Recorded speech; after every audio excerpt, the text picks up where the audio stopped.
Good morning everyone. आज की class में हम स्टार्ट करेंगे मॉलिक्यूलरिटी से और ऑर्डर ऑफ रिएक्शन के अंदर हम डेरिवेशंस करेंगे, फर्स्ट ऑर्डर रिएक्शन और जीरो ऑर्डर रिएक्शन से। तो स्टार्ट करते हैं मॉलिक्यूलरिटी।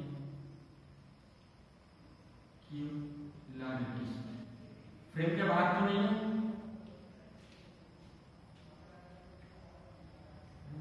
तो मॉलिक्यूलरिटी क्या होता है? नंबर ऑफ एटम्स और मॉलिक्यूल्स participates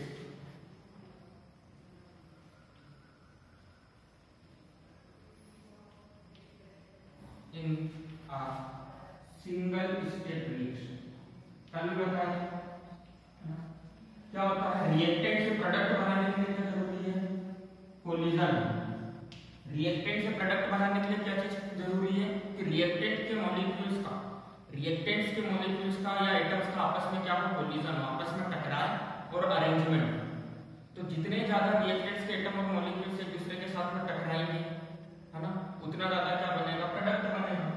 तो कितने नंबर ऑफ एटम्स और मॉलिक्यूल्स रिएक्टेंट के टकरा रहे हैं एक दूसरे के साथ में या पार्टिसिपेट कर रहे हैं, ठीक है, इसके अंदर सिंगल स्टेप रिएक्शन, ऐसी रिएक्शन जो कि एक सिंगल स्टेप में कंप्लीट होती है, तो उसको हम क्या बोलेंगे? मॉलिक्यूलरिटी। मॉलिक्यूलरिटी को डिनोट करेंगे कैपिटल एम से। अब जैसे मान लो एक रिएक्शन है A प्लस B जो कि मिलकर बना रही है C प्रोडक्ट, तो यहाँ पर देखो मॉलिक्यूलरिटी क्या हो जाएगी? A के कितने नंबर ऑफ मोल्स हैं? 1। B के कितने नंबर ऑफ मोल्स हैं? 1। और मैंने क्या बोल दिया? ये सिंगल स्टेप रिएक्शन, ऐसी रिएक्शन है सिंगल स्टेप या एलिमेंट्री रिएक्शन कि एक स्टेप में कंप्लीट हो जाएगी। तो इसकी मॉलिक्यूलरिटी कितनी हो जाएगी? कितनी हो जाएगी मॉलिक्यूलरिटी? सिमिलर क्या है? रिएक्शन है जिसके अंदर ऐसा लिखा हुआ है A प्लस 2B मिलकर प्रोडक्ट बन रहा है C, तो इसकी मॉलिक्यूलरिटी कितनी हो जाएगी? 3। ठीक है। अब देखो यहाँ पे मॉलिक्यूलरिटी 2 से मतलब क्या है? कि रिएक्शन के दौरान कितने रिएक्टेंट मॉलिक्यूल का एक साथ कोलिजन हुआ? 2 रिएक्टेंट मॉलिक्यूल का, मतलब एक इधर से आया एक इधर से आया, दोनों टकरा गए और प्रोडक्ट बन गया। यहाँ पे मॉलिक्यूलरिटी 3 का मतलब क्या है? कि एक रिएक्टेंट का मॉलिक्यूल इधर से आया एक इधर से आया, और मान लेते हैं कहां से आ गया? नीचे से आ गया या ऊपर से आ गया, और टकरा कर क्या बन गया? प्रोडक्ट बन गया। ठीक, पर ये कोलिजन कैसा हो रहा है? साइमल्टेनियसली टकरा रहे हैं, एक साथ टकरा रहे हैं। ऐसा नहीं हो रहा कि A और B एक एक मॉलिक्यूल पहले आके टकरा गया, फिर उसके 2 घंटे बाद या 10 सेकंड बाद दूसरा मॉलिक्यूल आके टकराया। तीनों मॉलिक्यूल एक साथ टकरा रहे हैं। तो एक बहुत इंपॉर्टेंट पॉइंट है कि मॉलिक्यूलरिटी कभी भी 3 से ज्यादा नहीं होती है ना। अगर मॉलिक्यूलरिटी 3 से ज्यादा है, इसका मतलब रिएक्शन कैसी है? सिंगल स्टेप रिएक्शन नहीं है, कॉम्प्लेक्स रिएक्शन। कैसी रिएक्शन है? कैसी रिएक्शन है? कॉम्प्लेक्स रिएक्शन, मतलब एक से ज्यादा स्टेप में कंप्लीट हो गई। क्यों 3 से ज्यादा नहीं होती मॉलिक्यूलरिटी? देखो 2 पार्टिकल की एक साथ एक टाइम पर टकराने की प्रोबेबिलिटी ज्यादा है। 3 पार्टिकल के भी चांसेस हैं कि एक साथ एक ही टाइम पर आके तीनों एक दूसरे से टकरा जाए, पर 3 से ज्यादा के चांसेस बहुत कम होते हैं। 4 टकरा सकते हैं साइमल्टेनियसली, 4 पार्टिकल का कोलिजन हो सकता है, पर चांसेस बहुत कम है, प्रोबेबिलिटी बहुत कम है ना। तो molecularity can never be greater than 3। लिख लो, can never be greater than 3। हमेशा क्या रहेगा? लेस देन और equal to 3। Molecularity is always less than और इक्वल टू 3 से बड़ी नहीं होगी। अगर मॉलिक्यूलरिटी 3 से बड़ी या नहीं, अगर आपसे पूछ लिया जाए कि बताओ ये रिएक्शन है जिसमें 2A प्लस 5B मिलकर प्रोडक्ट बना रहे हैं C, बताओ इसकी मॉलिक्यूलरिटी कितनी है? तो आप क्या बोलोगे? 7 मॉलिक्यूलरिटी का मतलब क्या हो गया? एक पॉइंट ऑफ टाइम पे 7 अलग अलग मॉलिक्यूल्स आके एक दूसरे से टकरा रहे हैं। तो एक चीज बताओ, इस चीज की प्रोबेबिलिटी है कितनी? प्रोबेबिलिटी होगी इसकी बहुत कम होगी। ये ऐसा हो गया कि सड़क पर एक पॉइंट पे 7 गाड़ियां आके एक दूसरे से टकरा रही, तो ऐसा तो बहुत कम बार देखने को मिलता है ना। तो देखो यहाँ पर प्रोबेबिलिटी क्या होगी, ज्यादा होगी कि कम होगी?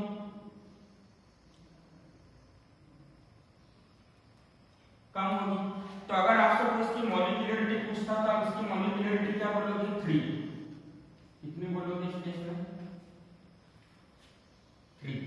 एक्चुअली में क्या होना चाहिए? 2 + 5 7 होना चाहिए, पर मॉलिक्यूलरिटी कभी भी 3 से ज्यादा बड़ी नहीं होती। तो अगर 3 से ज्यादा बड़ा, 3 से बड़ा नंबर आंसर में आ रहा है, जैसे यहाँ पर क्या आ रहा है 5 + 2 7, तो हम डायरेक्टली क्या बता देंगे कि मॉलिक्यूलरिटी 3।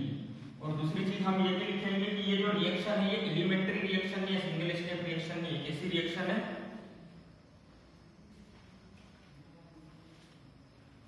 Complex reaction. चलो लिख लो इसको। अच्छा एक चीज और बताओ, क्या मॉलिक्यूलरिटी कभी 0 होगी? सोच के बताओ, मॉलिक्यूलरिटी कभी 0 के इक्वल होगी? क्यों? अगर मॉलिक्यूलरिटी 0 होगी इसका मतलब क्या? रिएक्टेंट का एक भी एटम या मॉलिक्यूल एक दूसरे के साथ में नहीं टकरा रहा है, और अगर ऐसा होगा तो क्या प्रोडक्ट बनेगा? नहीं बनेगा। तो लिख लो molecularity can never be 0। Molecularity can never be 0। ठीक है। अच्छा दूसरा एक पॉइंट बताओ, क्या मॉलिक्यूलरिटी कभी भी फ्रैक्शन में आई? मतलब 3/2 मोल्स, 2/5 मोल्स, कभी ऐसा रिएक्शन देखा आपने? 1/3 मोल्स ए के लिए, 2/5 मोल्स इसके लिए, कभी देखा है ऐसा? है ना। अगर मैं ऐसा बोलता हूँ 1/2 मोल इसके और 2/5 मोल इसके, मतलब 1/2 मोल इसके आएंगे और 2/5 मोल इसके आएंगे, फिर कोलिजन होगा। तो ये तो पॉसिबल ही नहीं। एक पार्टिकल एक साथ मूव करेगा, मतलब या तो 1 मोल पार्टिकल का है ना, एक एटम और दूसरे एटम का अगर कोलिजन हो रहा है, मतलब दोनों का एक एटम, यहाँ पे 1/5 लिख रहा मतलब एक एटम का 1/5 आके टकराएगा, 2/5 लिख रहा मतलब दो एटम का 1/5 आके टकराएगा। तो कभी भी मॉलिक्यूलरिटी कैन नेवर बी 0, और फ्रैक्शनल भी नहीं हो सकती, हमेशा क्या होगी? इंटीजर होगी। एक चीज बताओ, क्या मॉलिक्यूलरिटी कभी भी नेगेटिव होगी? क्या तुम ऐसा लिख सकते हो कि -2 एटम ऑफ हाइड्रोजन थे और -1 एटम ऑफ ऑक्सीजन का, दोनों ने रिएक्ट करा और वाटर बन गया? कभी सुना है ऐसा? माइनस का मतलब एटम ही नहीं है एक तरीके से, तो ऐसा पॉसिबल नहीं। तो मॉलिक्यूलरिटी कभी नेगेटिव भी नहीं होगी। तो molecularity can never be 0, fractional and negative. जबकि अपना ऑर्डर ऑफ रिएक्शन का आया था, 0 भी हो सकता है, फ्रैक्शनल भी हो सकता है, नेगेटिव भी हो सकता है, पॉजिटिव भी हो सकता है, इंटीजर भी हो सकता है। तो यहाँ से है ना ये लिख लो, फिर इसके बाद मैं कॉम्प्लेक्स रिएक्शन की चीजें बता देता हूँ।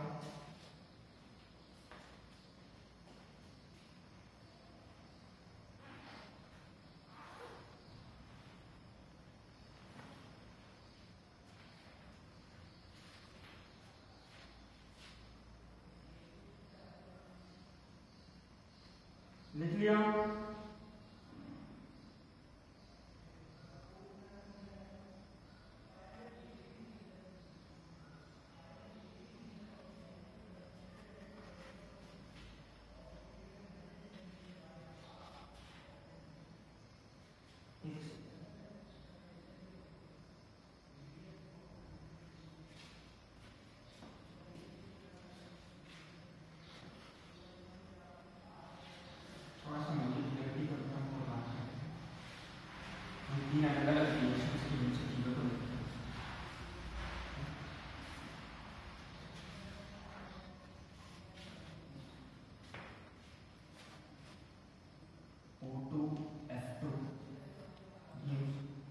रिएक्शन दिख रहा है आपको, O2 + बता इसकी मॉलिक्यूलरिटी क्या होगी?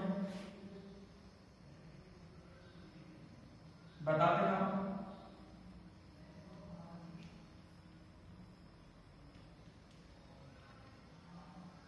पहली वाली रिएक्शन की मॉलिक्यूलरिटी क्या होगी, सेकेंड वाली रिएक्शन की मॉलिक्यूलरिटी क्या होगी, और थर्ड वाली रिएक्शन की मॉलिक्यूलरिटी क्या होगी?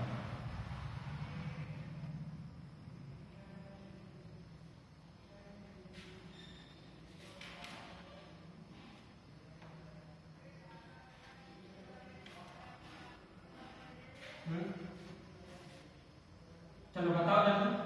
अरे इजी है। मॉलिक्यूलरिटी क्या होता है? Number of atoms molecules participate in a single step reaction. यहाँ पे कितने मॉलिक्यूल्स पार्टिसिपेट कर रहे हैं सिंगल स्टेप रिएक्शन में? क्या लिखा हुआ है? 1। तो मॉलिक्यूलरिटी इसकी कितनी हो गई? 1। तो इसी रिएक्शन को हम क्या बोलेंगे? यूनिमोलिक्यूलर। कौन सा बोलेंगे? कौन सी रिएक्शन बोलेंगे? मतलब यूनिमोलिक्यूलर। एक मतलब यूनि। चलो इसकी मॉलिक्यूलरिटी कितनी होगी? तो मतलब एक हाइड्रोजन आयोडाइड का एटम आएगा, दूसरा हाइड्रोजन आयोडाइड का मॉलिक्यूल आएगा, दोनों एक दूसरे से टकराएंगे, प्रोडक्ट बनेगा। अगर मॉलिक्यूलरिटी 2 है तो इसको हम क्या बोलेंगे? Bye molecular. और इसकी मॉलिक्यूलरिटी कितनी हो जाएगी? 2 + 1। तो इसको क्या बोलेंगे? Try molecular. ठीक है, कोई डाउट है इसके अंदर?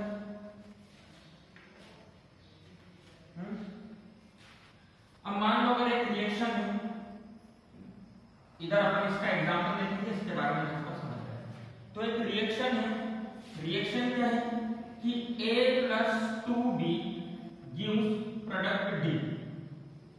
A + 2B मिलकर कौन सा प्रोडक्ट बना रही है? D प्रोडक्ट बना रही है। ठीक, या एक काम करें A + 2B मिलकर C प्रोडक्ट बना। और मैंने क्या बोला है कि ये रिएक्शन कैसी है? Complex reaction. कॉम्प्लेक्स रिएक्शन है मतलब एक सिंगल स्टेप में कंप्लीट होगी क्या?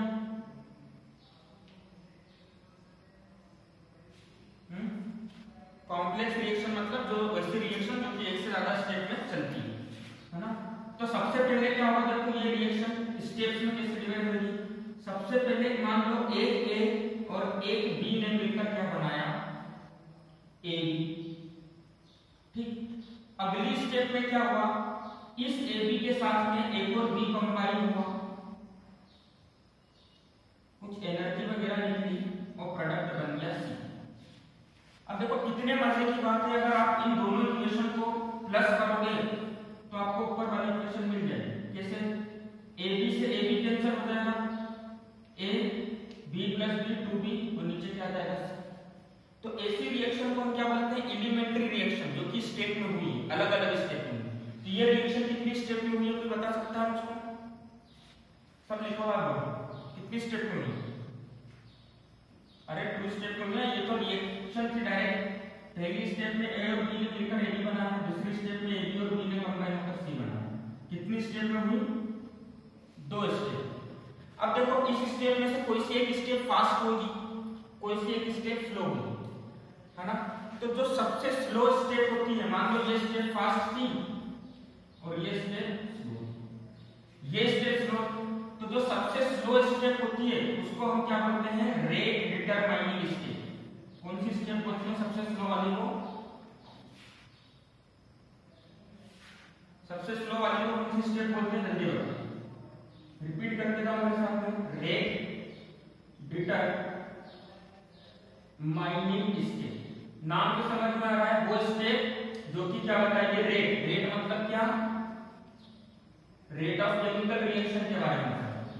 मान लो ना, इसको ऐसे समझो, मान लो आपने क्या करा? कार बनाने की इंडस्ट्री खुली। तो कार बनाने की इंडस्ट्री में कार की बॉडी बनाने में इतना टाइम नहीं लगेगा, व्हील्स वगैरह के अलाइनमेंट में इतना टाइम नहीं लगेगा, पर क्या इंजन बनाने में टाइम लगेगा? सोचो, इंजन बनाने में टाइम लगेगा कार का। तो कार इंडस्ट्री के अंदर एक दिन में कितनी कार बन रही है, मतलब रेट ऑफ रिएक्शन किसके ऊपर डिपेंड करेगी? जितने एक दिन में इंजन बन रहे हैं। अगर एक दिन में 100 इंजन बन रहे हैं तो 100 कार बन सकती है। क्यों? क्योंकि बाकी सारी चीजों में इतना टाइम नहीं लगेगा। तो हमेशा रेट डिटरमाइनिंग स्टेप क्या करेगी? सारी चीजें बताएगी, रेट ऑफ केमिकल रिएक्शन बताएगी और मॉलिक्यूलरिटी भी बताएगी। तो बताओ यहाँ पे मॉलिक्यूलरिटी क्या लिखूं? उसकी मैं 3 लिखूं कि 2 लिखूं?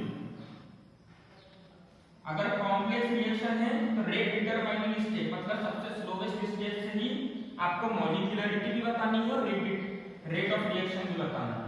तो बताओ मॉलिक्यूलरिटी क्या लिखेंगे इसके लिए? अरे 3 कब लिखते हैं? जब ये सिंगल स्टेप रिएक्शन होती। अभी कैसी रिएक्शन है? कॉम्प्लेक्स रिएक्शन है। अब कॉम्प्लेक्स रिएक्शन में मैंने क्या बोला? जो सबसे स्लो स्पीड वाली रिएक्शन होगी अलग अलग स्टेट में जो सबसे स्लो स्टेट वाली रिएक्शन है, सबसे स्लो स्पीड वाली स्टेट है, उससे मॉलिक्यूलरिटी बताएंगे। सबसे स्लो स्टेट वाली रिएक्शन कौन सी है? ये वाली रिएक्शन है। तो मॉलिक्यूलरिटी किससे बताओगे?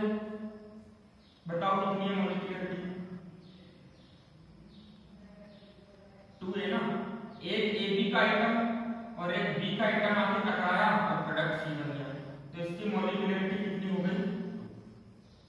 समझ गए सब?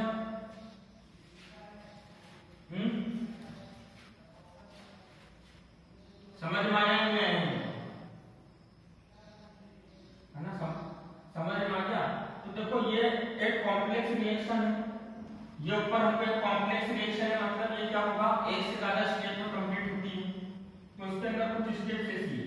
सबसे पहले N2O5 का नाइट्रोजन पेंटाक्साइड का एक मॉलिक्यूल दो अलग अलग NO2 के और NO3 के मॉलिक्यूल में ब्रेक होता है, जो कि सबसे स्लो स्टेट है ना, सबसे स्लो स्टेट। इसके बाद N2O5 और NO3 कंबाइन होते हैं और बनता है 3NO2 प्लस O2। अब बताओ इस रिएक्शन की मॉलिक्यूलरिटी कितनी होनी चाहिए? ये स्लो स्टेट है, ये फास्ट स्टेट है। हमेशा मॉलिक्यूलरिटी किससे बताओगे आप अगर कॉम्प्लेक्स रिएक्शन है तो मॉलिक्यूलरिटी कितनी आएगी? कितने मॉलिक्यूल्स पार्टिसिपेट कर रहे हैं स्लो स्टेट में? 1। तो मॉलिक्यूलरिटी कितनी हो गई? 1। ठीक है ना? लिख लो मॉलिक्यूलरिटी 1।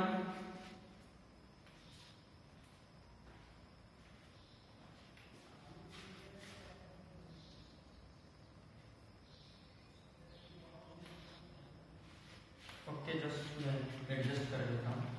तो मॉलिक्यूलरिटी 1 हो गई है।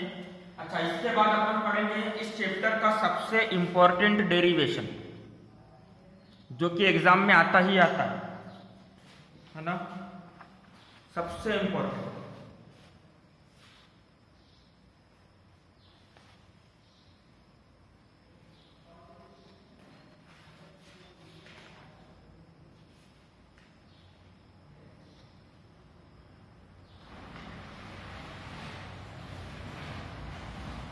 लिख लिया?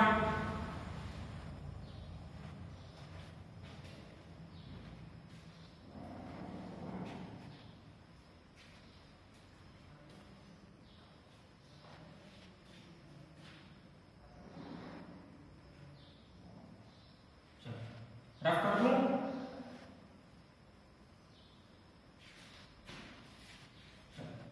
अब देखो इस चैप्टर के अंदर से दो डेरिवेशन बहुत इंपॉर्टेंट है, जो कि ऑलमोस्ट हर बार एग्जाम में आता है। इस चैप्टर से फिक्स है वो डेरिवेशंस का। थ्योरेटिकल क्वेश्चन में आपसे मॉलिक्यूलरिटी और ऑर्डर ऑफ रिएक्शन के बीच का डिफरेंस पूछ लेगा, या क्या पूछ लेंगे वहां पर रेट कांस्टेंट या रेट ऑफ केमिकल रिएक्शन के बीच में डिफरेंस क्या होता है, रेट ऑफ रिएक्शन के बीच में। डेरिवेशन वाले पोर्शन में से ये दो डेरिवेशन में से कोई सा एक डेरिवेशन आता है। तो अभी के लेक्चर में मैं एक डेरिवेशन करवा रहा हूं, जीरो ऑर्डर वाला, और फर्स्ट ऑर्डर वाला डेरिवेशन अपन लास्ट वाले लेक्चर में करेंगे, है ना, जो अपना एक्स्ट्रा टाइम वाला लेक्चर है। तो लिख लो, हेडिंग लगा लो, इंटीग्रेटेड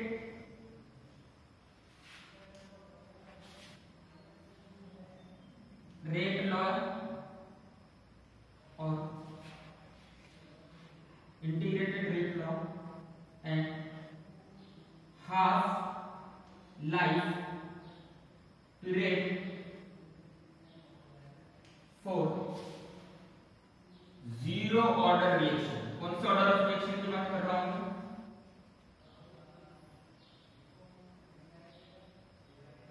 ऑर्डर ऑफ रिएक्शन क्या लिखा है मैंने?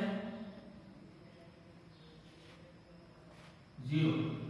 अब मान लो, है ना, अगर मान लो केमिकल रिएक्शन है जिसमें R रिएक्टेंट से P प्रोडक्ट बन रहा है।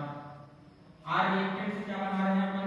चलो मैं इसको थोड़ा ऐसा लिखता हूं कि अपन बोर्ड को ज्यादा यूज करता है, तो उधर वाला क्वेश्चन क्लियर हो जाएगा। R रिएक्टेंट से प्रोडक्ट बन रहा है P। अब मैंने क्या लिखा है? Zero order reaction. Zero order reaction, order of reaction क्या होता था? Sum of power of reactant species in rate law expression. Rate law expression में रिएक्टेंट स्पीशीज की पावर में जो चीज आती है उसको हम क्या बोलते हैं, ऑर्डर ऑफ रिएक्शन, है ना, एक तरह से। तो रेट ऑफ रिएक्शन को मैं रेट लॉ को कैसे लिख सकता हूं कि rate of reaction is directly proportional to molar concentration of reactant species with each term raise to some power. और यहां पर अगर मैंने जीरो ऑर्डर रिएक्शन बोल दिया और एक ही रिएक्शन है, रिएक्टेंट है, तो आर की पावर क्या हो जाएगी,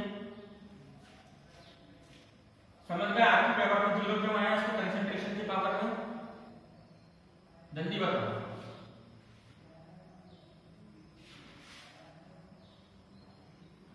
ये समझ में आया इसकी पावर में जीरो क्यों आया, है ना? अब देखो इसकी पावर में जीरो क्यों आया, क्योंकि ऑर्डर ऑफ रिएक्शन हमने यहाँ पर क्या बोला है, जीरो। और ये चीज हमको रेट लॉ से पता चली, मतलब एक्सपेरिमेंट करने पर पता चली। रेट लॉ पर कैसे लिखते हैं, एक्सपेरिमेंट करके लिखते हैं। प्रोपोर्शनलिटी का साइन हटाएंगे तो रेट कांस्टेंट के लगाएंगे और यहाँ पर क्या हो जाएगा, आर। अच्छा एक चीज बताओ, हमने इसके पहले ये चीज भी पढ़ी है कि रेट ऑफ रिएक्शन जो आर होता है वो क्या होता है, minus D R by D T होता है कि नहीं होता? एवरेज रेट ऑफ रिएक्शन और इंस्टेंटेनियस रेट ऑफ रिएक्शन में पढ़ा है, होता है कि नहीं होता? जल्दी बताओ, जल्दी जल्दी बताओ। तो इस r की जगह पर मैं minus D R by D T लिख देता हूं, तो मैंने लिख दिया minus D R by D T equals to K. अच्छा किसी भी चीज की पावर जीरो, इसका मतलब क्या हो जाएगा, किसी भी चीज की पावर जीरो मतलब, अरे नेक्स्ट में पढ़ा है कि किसी भी चीज की पावर अगर जीरो होती तो उसको क्या लिखते हैं हम, वन। तो अगर मोलार कंसंट्रेशन ऑफ आर की पावर जीरो, इसका मतलब वन, तो हम लिख सकते हैं k इंटू वन, और k में वन का मल्टीप्लाई करेंगे तो क्या मिल जाएगा, k। ठीक, इस इक्वेशन को हम बोलते हैं differentiated rate equation, differential rate equation. कौन सी इक्वेशन बोलते हैं इसको,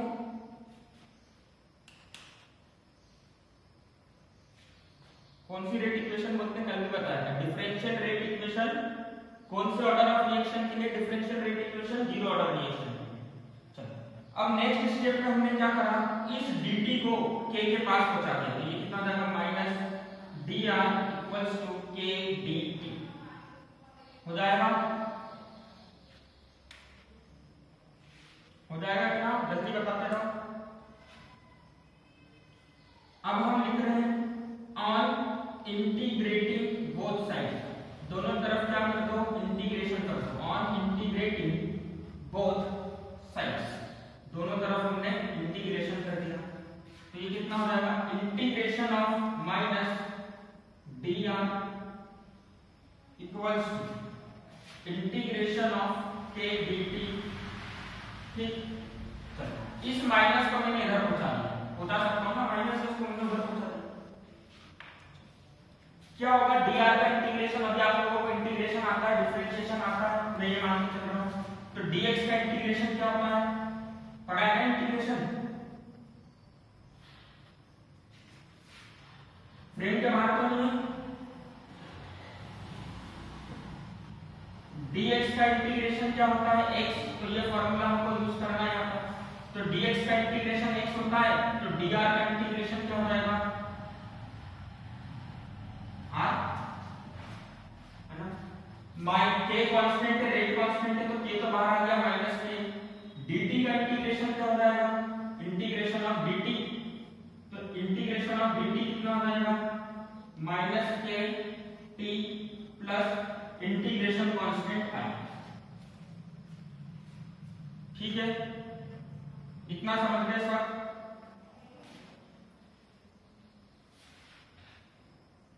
हाँ, ये प्लस, अरे जब भी हम ऐसा इंटीग्रेशन करते हैं जिसमें लिमिट नहीं होती है, तो कांस्टेंट ऐड करते थे, याद करो। ये i है इंटीग्रेशन कांस्टेंट, क्या है i, इंटीग्रेशन कांस्टेंट।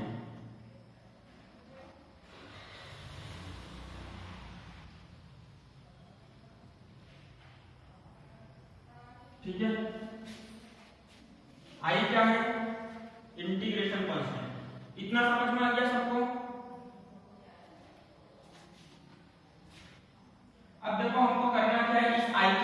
निकालनी है। तो आई की वैल्यू निकालने के लिए हम कंडीशन अप्लाई करने जा रहे हैं कि जब टाइम 0 था, इस रिएक्शन के लिए जब टाइम 0 था, t इक्वल्स टू 0 सेकेंड, तो एक चीज बताओ, रिएक्टेंट कितना प्रेजेंट होगा?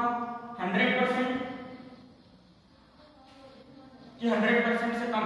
अगर मैंने 1 किलो लिया तो पूरा 1 किलो रिएक्टेंट होगा, प्रोडक्ट बनेगा क्या टाइम t इक्वल्स टू 0 पर,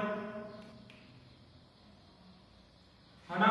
तो इसको मैं ऐसा लिख सकता हूं कि टाइम t इक्वल्स टू 0 पे r equals to r original, r equals to r original मतलब जितना r आपने दिया है उतना ही उतना r होगा, इसके अंदर कोई भी चेंज नहीं आया।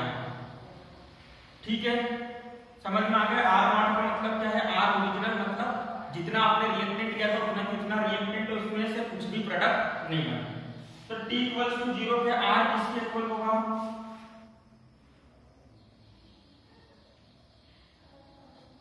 r ओरिजिनल के।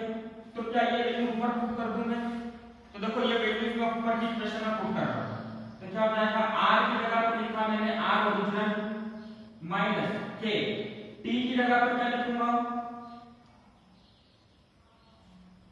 t की जगह पर क्या लिखूंगा मैं? 0, और यहां से क्या आ जाएगा? Plus i। तो इंटीग्रेशन कांस्टेंट की वैल्यू कितनी आ गई हमारी?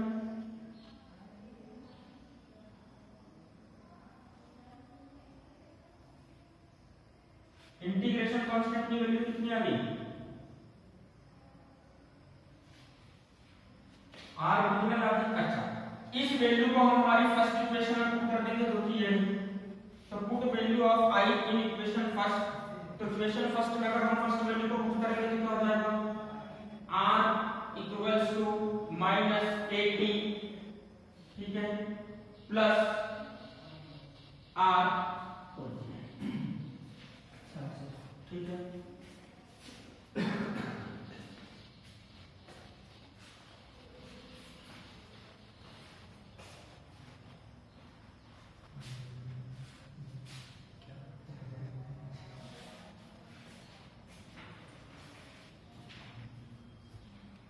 चलो लिख लिया।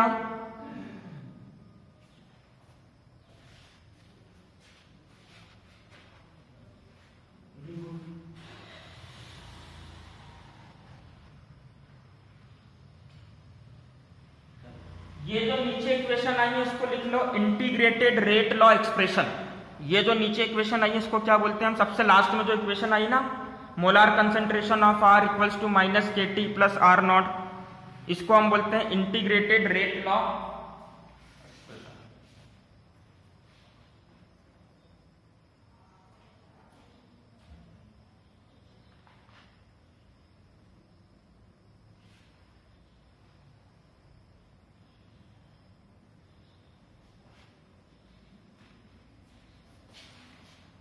लिख लिया? जिसने भी लिखा है स्क्रीनशॉट ले लो, क्योंकि डेरिवेशन कंप्लीट कराना है। अब देखो हमारा इंटीग्रेटेड रेट लॉ एक्सप्रेशन क्या है, ये इसको लिखना है आपको। इसके पास में इंटीग्रेटेड रेट लॉ एक्सप्रेशन, तो इंटीग्रेटेड रेट लॉ एक्सप्रेशन क्या है? r equals to minus kt plus r original. क्या मैं इसको इससे कंपेयर कर सकता हूं? y equals to minus mx plus c। कर सकता हूं कि नहीं कर सकता? जल्दी बताओ।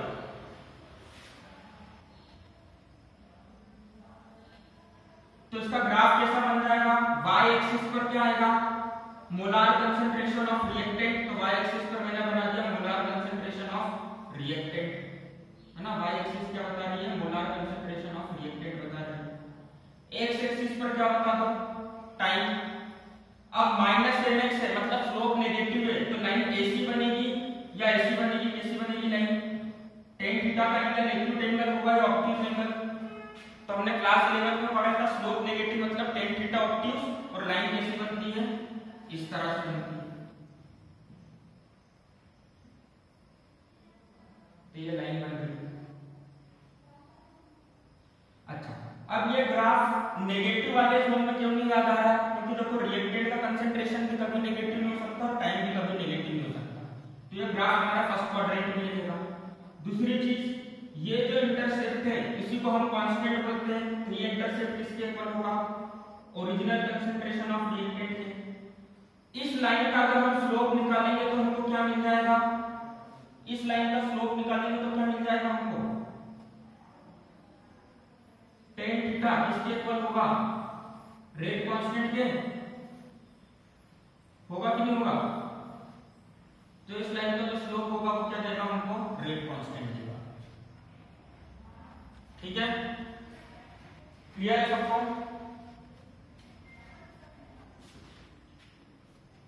ले लिया इसका स्क्रीनशॉट?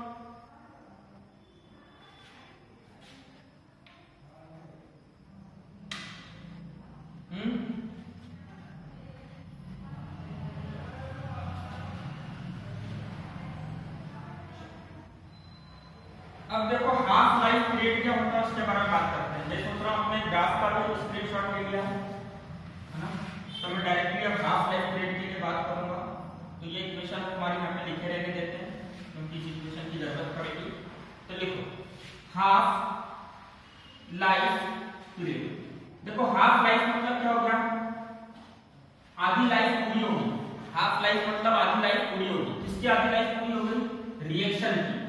मतलब जितना भी आपने रिएक्टेंट लिया था उसका 50% प्रोडक्ट बन गया, बाकी 50% बचा। अगर हाफ लाइफ पीरियड में मैं बात करूं, मेरे पास शुरू में 2 किलो रिएक्टेंट था, तो हाफ लाइफ पीरियड के बाद कितना बचेगा? 50% कंप्लीट हो, कितना बचेगा? 1 के। अगर मैं बोलता हूं मेरे पास इनिशियली 10 किलो रिएक्टेंट था, तो हाफ लाइफ पीरियड के बाद कितना बचा? 5 के, क्योंकि 50% तो रिएक्टेंट से प्रोडक्ट बन गया, बचा क्या? बाकी का 50%। तो हाफ लाइफ पीरियड लिखता हूं टाइम इन विच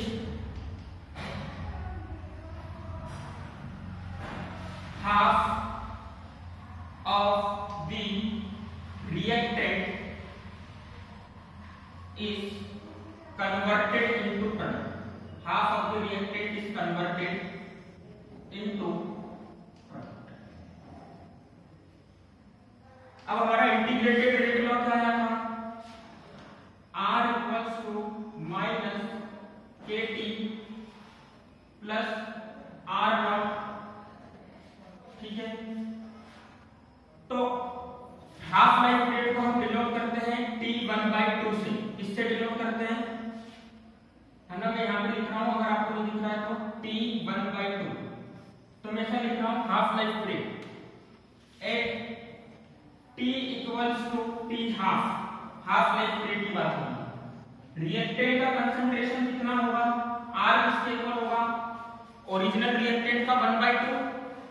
अगर मैंने बोला था शुरू में 10 किलो रिएक्टेंट था, तो हाफ लाइफ पीरियड पर क्या हो गया? मेरे पास 5 किलो रिएक्टेंट बचा है। मतलब ओरिजिनल रिएक्टेंट का जो भी कंसंट्रेशन है उसको किससे डिवाइड कर दूं?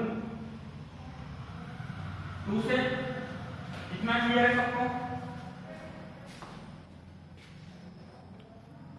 इतना क्लियर है? जल्दी बताओ, है ना? तो बस कुछ मत करो, ये वैल्यूज इसके अंदर पुट करो। ये जितनी भी वैल्यूज है सब इसके अंदर पुट करो। तो क्या हो जाएगा? यहां पर हो जाएगा R की जगह पे लिख दिया मैंने R ओरिजिनल/2। यहां पे लिख दिया मैंने माइनस K। T की जगह पे लिख दिया T half plus R naught. अब minus K into T half को मैं इधर ले तो कितना हो जाएगा? इसको इक्वल्स टू साइन के इधर लेकर आओ, तो ये कितना हो जाएगा? K into T half positive R original यहाँ था, प्लस का R नॉट/2 इधर जाएगा तो क्या हो जाएगा? माइनस का R नॉट/2। ठीक, K इंटू T हाफ।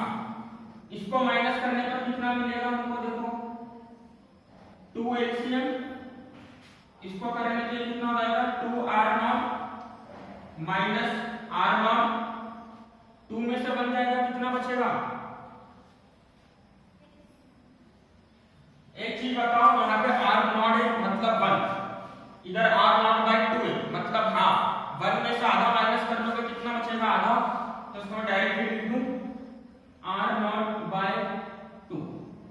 तो T हाफ की वैल्यू क्या आ गई यहाँ से आपकी? T हाफ हो जाएगा R original divided by 2K।